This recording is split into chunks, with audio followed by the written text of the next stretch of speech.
Rule number 41 பார்க்கலாம்.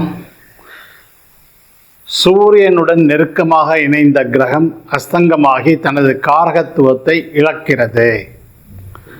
புதன் தவிர மற்ற அஸ்தங்க கிரகங்களின் காரகத்துவம் ஜாதகருக்கு கிடைக்காமல் போகிறது.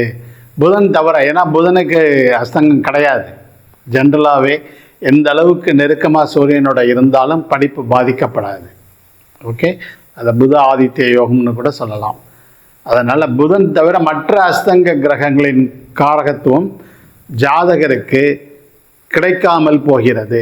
அதே நேரம் அஸ்தங்க கிரகங்களின் பலனை சூரியன் தனது தசாபுக்தியில் கொடுக்கின்றது. உதாரணத்திற்கு, சூரியன் சுக்கிரன் நெருக்கமாக இருக்கும்போது சுக்கிர தசையில் ஜாதகருக்கு திருமணத்தில் ஆர்வம் இல்லாமல் இருக்கும், அல்லது எவ்வளவு முயன்றாலும் திருமணம் கைகூடாது. ஆனால் தொடர்ந்து வரும் சூரிய தசையில் தடையின்றி திருமணம் நடக்கும். இது மற்ற கிரகங்களுக்கும் சொல்லலாம். இதுதான் பாயிண்ட். இது